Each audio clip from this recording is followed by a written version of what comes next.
Buenos días, el tema de hoy es sobre la queratitis punteada superficial de Tyson. Los objetivos de esta presentación es identificar el patrón clínico, ver las lesiones intraepiteliales gris, blanquecinas, central o paracentral, bilateral o asimétricas con conjuntiva tranquila. También aprender a separar los mimickers, es decir, de adenovirus, ojo seco, blefaritis, estafilococo, exposición, em, queratitis vernal, poder establecer el manejo y cómo este manejo va a ser escalonado mediante lubricantes, esteroides de baja potencia, con taper ultralento, tacrolimus como ahorradores de lentes terapéuticos en casos seleccionados y cómo realizar el monitoreo de riesgos, es decir, la presión intraocular, las cataratas por esteroide, cumplimiento con inmunomoduladores, infecciones si se usa lente de contacto terapéutico. Vamos a empezar por la definición y el fenotipo cardinal.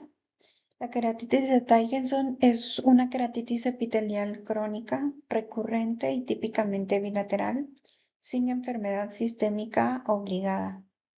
El fenotipo clásico es que se presenta como opacidades intraepiteliales pequeñas, ovales o estrelladas, gris blanquecina. Predominan en la parte central o paracentral, puede extenderse a toda la superficie corneal anterior. Hay una mínima reacción conjuntival, ausencia de infiltrado estromal relevante, tinción con fluoresceína mínima o focal. Puede hacerse con rosa de bengala o con verde de lisamina. Y el curso de exacerbaciones y remisiones puede verse en meses, años o décadas. Entonces, esta diapositiva tenemos un resumen, puede ser bilateral, asimétrica, con conjuntiva tranquila, con esteroide responsiva y recurrente.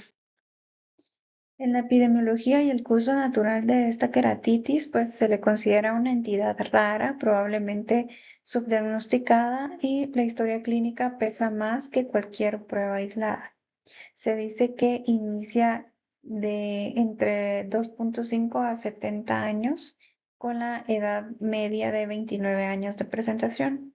El brote suele ser de 1 a 2 meses o puede ser variable y puede tener una remisión hasta las 6 semanas o más de tratamiento. La recurrencia es que puede recurrir años o décadas después. Se dice que no hay series epidemiológicas poblacionales robustas de este tema. Se han descrito que ambos sexos son afectados por igual, con algunas series que reportan predominio femenino. La prevalencia real poblacionalmente está subestimada por diagnóstico como queratitis punteada inespecífica. Entonces, pues el punto clave es explicar que es una infección activa típica que puede fluctuar y que el objetivo terapéutico es controlar síntomas con la mínima exposición a fármacos. Las manifestaciones clínicas, pues vamos a tener síntomas de superficie ocular con signo corneal muy específico. Podemos presentar desde visión borrosa, fotofobia, cepífora, sensación de cuerpo extraño, ardor o irritación, hasta dolor leve. Podemos ver en la lámpara de hendidura lesiones elevadas o planas, redondas, ovaladas, gris, blanquecinas intraepiteliales. El promedio clínico aproximado es que vamos a encontrar decenas de lesiones por ojo, pueden ser también como formas estrelladas. Puede haber un edema estromal mínimo con una conjuntiva tranquila o hiperemia leve y puede haber una sensibilidad corneal conservada o discretamente reducida. En las fases tardías podemos encontrar fibrosis subepitelial o cicatriz estromal anterior, que es poco frecuente, y la perla clínica sería la molestia que puede ser desproporcionada al grado de hiperemia, la morfología de las lesiones y el curso de recidiva que sostiene el diagnóstico.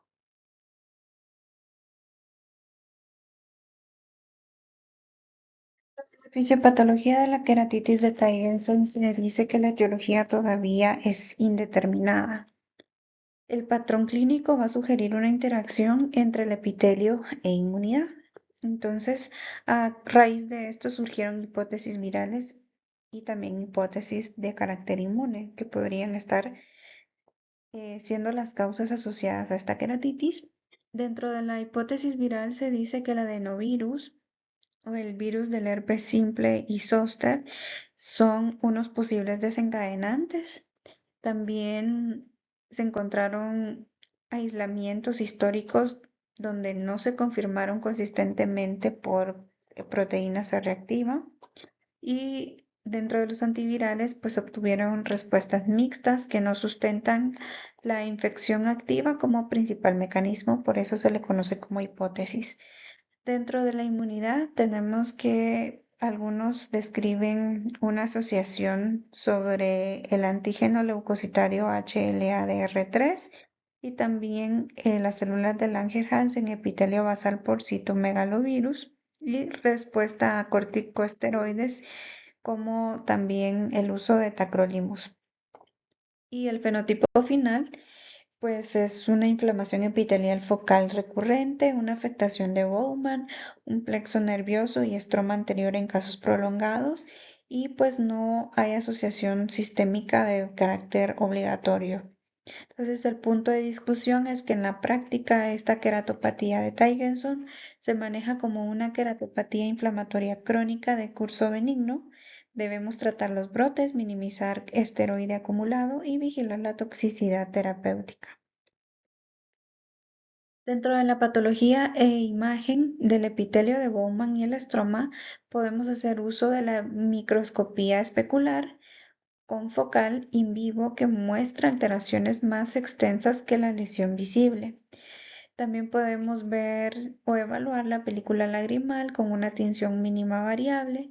El epitelio superficial basal podemos encontrar depósitos hiperreflectivos, edema intracelular y dentro de la capa de Bowman y plexo subepitelial podemos encontrar afectación nerviosa, células de Langerhans basales y en el estroma anterior podemos encontrar haze o cicatriz anterior rara. Los hallazgos consistentes em, dentro de una microscopía confocal in vivo, van a mostrar agregados hiperreflectivos con apariencia estrellada en epitelio superficial y basal. Vamos a encontrar invasión de células de Langerhans en epitelio basal, opacidades del estroma anterior, queratocitos con núcleos, cuerpos celulares hiperreflectivos e irregulares y cambios que puedan existir fuera de la lesión clínica y aumentar la duración de la enfermedad.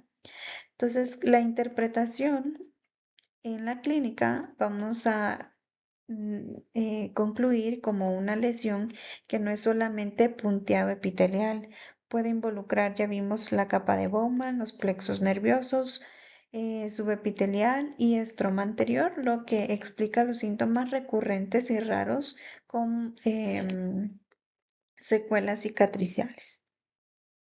El diagnóstico clínico, pues no existe una prueba clínica única para hacer el diagnóstico. El diagnóstico es sindrómico y longitudinal y podemos hacer uso de estas 5 preguntas para poder llegar a él. Primero, preguntarnos si es la afectación bilateral o asimétrica. Recordemos que la queratitis de Tyson es bilateral, aunque no necesariamente simétrica. Llegamos a un punto. Como segunda pregunta, preguntar si el curso es crónico y recurrente, ver si hay brotes, remisiones, recurrencia durante meses y años, también es un punto a favor. Y si la conjuntiva relativamente se ve tranquila, si hay hiperemia mínima, sin folículos marcados ni secreción purulenta, mm, ver si las lesiones son típicas, si son opacidades intraepiteliales, centrales, paracentrales, de color gris blanquecina, elevadas o planas, y si responde al esteroide. Hay una respuesta sintomática marcada y pobre respuesta al antibiótico. Debemos confirmar con seguimiento, con fotografías, tinciones seriadas, respuestas terapéuticas que ayudan más que un solo examen aislado. Diagnósticos diferenciales hay varios. Eh, Como los vemos acá en esta tabla, tenemos entidades, pistas a favor, pistas en contra de queratitis de Tyson. Dentro de los diagnósticos diferenciales tenemos el virus del herpes zóster epitelial, ojos secos, síndrome de Sjögren, blefaritis por estafilococo, em, distrofias corneales, pero debemos en conclusión tener en cuenta que si hay dendrita verdadera, hay folículos intensos, hay defecto epitelial persistente o hipoestesia marcada, la queratitis de Tyson deja de ser el diagnóstico más probable. El tratamiento, pues es una escalera terapéutica, debemos tratar síntomas y signos con la menor carga farmacológica posible.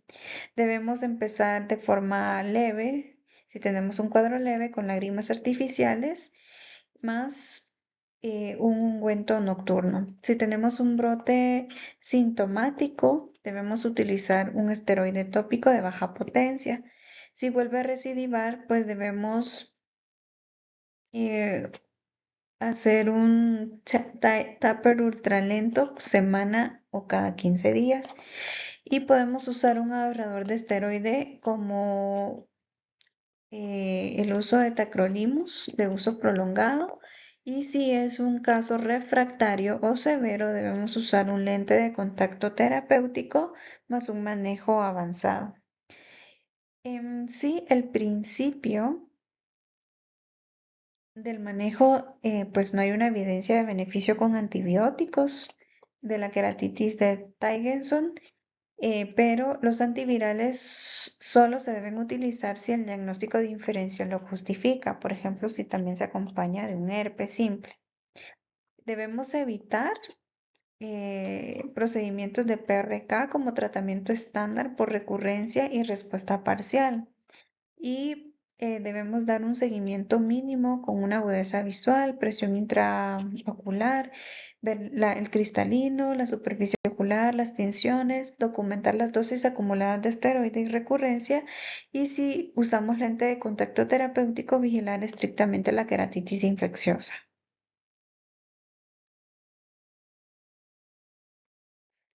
Los corticoides tienen eficacia alta y un taper lento. El control sintomático suele ser dramático. El riesgo está en la exposición crónica. Entonces debemos que tener una estrategia práctica. Uno, para controlar el brote. Dos, hacer un descenso gradual de los esteroides. Tres, hacer una dosis mínima y eficaz. Y cuatro, vigilancia de la presión intraocular, del estado del cristalino, etcétera. Para controles de brote podemos usar el loteprenol o un equivalente según la severidad, ver la respuesta y la presión ocular. Para hacer el descenso gradual se debe reducir de forma lenta durante meses y evitar la suspensión brusca si es recurrente. La dosis mínima eficaz, por ejemplo, se puede usar semanal o cada 15 días si hay recurrencias repetitivas.